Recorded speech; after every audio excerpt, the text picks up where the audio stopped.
Hi, ako nga pala si John Raven Villar, owner ng Vicentes Bahay Kainan. Dito matatagpuan sa Bulate Avenue, Banay-Banay, Lipa City.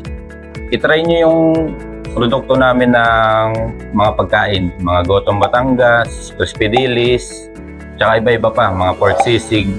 Ayun, try nyo. Good evening po, sir. Gandang gabi. Steven. At ako naman po si Kami po ang group po ng Lipa City Science High School, and we've prepared a few questions po for your business. Kasi interested po talaga kami sa business. So, parang kwentuhan lang po tayo dito. Okay. So, to start, so for first question po, sir. Noong nagsisimula pa lang po kayo, ano po ba yung problema na gusto po ninyong solusyon? At paano po ninyo nalaman na talagang kailangan ng mga tao yung idea po na to o yung produkto ninyo? May nagkwento po ba sa inyo or may nakita po kayo mismo na ganun po talaga yung pangailangan sa kanila? Nung nag-start kasi kami dito, dati kaming galing sa labas bilang eatery na ang nagmamanage kasi nun ang mother ko tsaka father. Ako kasi nag-aaral pa lang nun dati, tapos nung pagkatapos ko, nag-try akong barko, tapos yun, magtrabaho sa iba. Tapos nitong pag-uwi ko, napag-desisyon na namin na i-try namin i-let go yung nasa kalsada, tapos ituloy dito sa sa looban na bilang parang maging isang restaurant, yung makilala na Tapos hindi ko din sure kung anong pangangailangan ng ibang tao. Basta sa amin, ituloy lang yung business namin na ganito kainan. Tapos ayun, ako na yung nag-manage nito na yun. Very inspiring naman po ng pinag-ulat. Next po for number 2, sa mga unang araw po ninyo sa negosyo, ano po yung pinakaunang malaking risk na tinake po? And ngayon po, may karanasan na kayo, masasabi niyo po bang sulit yung risk like in one? Bilang isang businessman o kaya nagpapatakbo ng isang business, ang risk talaga yung oras mo, yung time talaga na yung gugugulin mo. Oras mo na para gumala or salamuha sa iba, yun talaga yung i-take risk mo. Kasi hindi mo naman pwedeng unahin yung luho mo, yung pag-ibarkada, yung mga ganun. Kasi itong business na ito, pang matagalan. Kasi isipin mo kasi, magbi-business ako. Isipin mo kung gusto mo talaga or hindi. Pag gusto mo, take risk mo yung yun, ganun yung talaga. So parang may sacrifices. Ayan, sobra. So pero pag third question naman po, kapag may gusto pong sumali sa team ninyo, sa business ko ninyo, ano po yung pinaka-importante para sa inyo? Ugali, skill, or yung attitude? Para sa akin, ugali. Kasi yung skill, matututunan naman yun sa trabaho. Kada araw, pasok mo, training. Matututo yan. Pero pag yung ugali kasi, nasa yun na yan. Nasa tao na yan. Depende kung magbabago or Basta sa akin, ang talaga, ugali. Ang para sa akin. So sa next question, sa dami po ng competition na yun, paano nyo po pinahandle yung mga kalaban sa industriya? Or may specific approach po kayo? Pinakamura or pinaka-innovative? Or may sarili po ba yung strategy?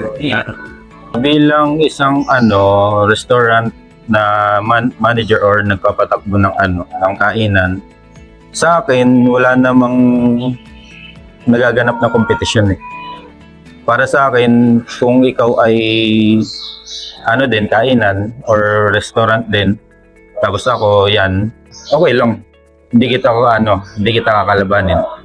Para sa akin, ang kainan na ito na tinayo namin ay hindi lang para sa amin, pamilya, kundi para din sa nagtatrabaho. Kaya ang ginagawa na lang namin, mini-maintain lang namin yung quality ng aming produkto na iserserve, yung mga pagkain namin na iserserve, yun lang.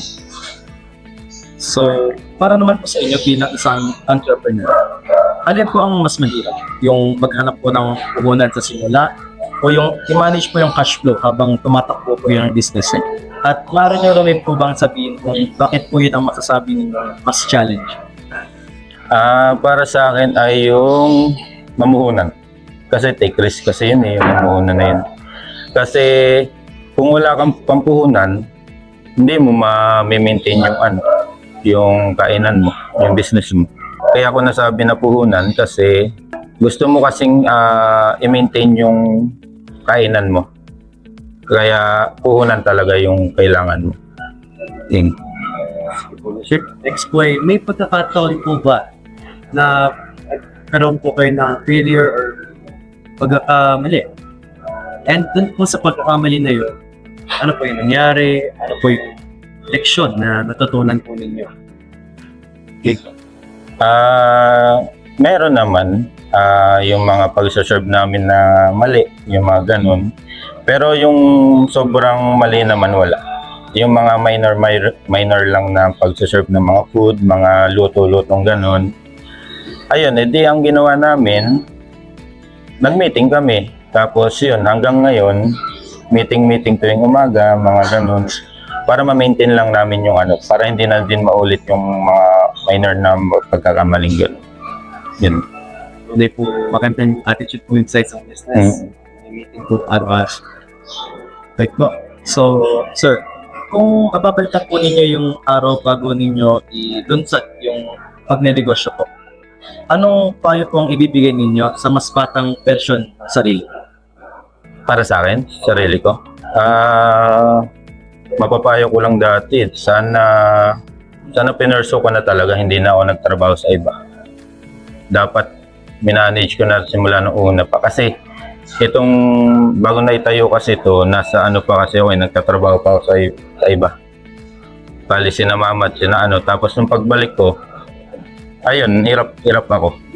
Kasi pinasa agad sa akin lahat Lahat. Kaya dapat pala noong una, yung minanage ko na talaga sa pinag-aralan ko. Alam po natin na talagang nakaka-stress po yung pagpapatak po ng negosyo.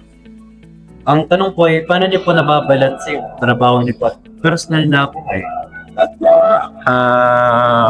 Sobra nakaka-stress. Lalo yung mga tauhan, nakaka-stress. Minsan wala sila, absent na lang basta na Binabalance ko lang naman kasi may day off naman kami na isang araw. And then ginagawa ko, naalis lang kami ng family ko, magbabanding-banding para mawala lang yung Tapos, ayun, sinasabihan ko lang sila tuwing umaga bago kami mag-open na ganun, para hindi naman sobrang para yung mindset namin lahat nakafocus. Ayun. So, sa panahon po ngayon na mabilis ang pagbabago dahil po sa mga trends tulad ng technology, sustainability at social media, ang tanong po ay, alin po sa mga yan ang tinututukan nyo ngayon? At paano nyo po ina-adjust o ina-upgrade ang negosyo nyo para po makasabay sa mga yan? Social media talaga. Sobrang lakas ng social media ngayon. Lalo na lumabas yung mga TikTok, yung mga ganyan. Kami, yun, araw-araw lang nagpo-post ng mga share sa iba't ibang page na ganun. Tapos pakalat-kalat lang. Yun, social media talaga. Pakabul sa inyo. At panguli naman po sa ating new question. Para po sa mga students, actually, entrepreneur, para araw. Ano po yung mga bagay na, totoong bagay po na may recommend na ninyo? Pwede pong libro, or movie, or kahit ano pong advice na masasabi po nito? Advice ko lang sa inyo, o hindi naman sa inyo, basta sa lahat ng gustong pumasok sa industriya ng pagkain, ng pag-manage ng mga restaurant, take risk lang talaga. Take risk sa oras, sa trabaho, tsaka sa ugali. Iwan nyo ang barkada. Nandyan naman yung mga yan. Ang oras nyo sa barkada, sa family, sa sarili nyo.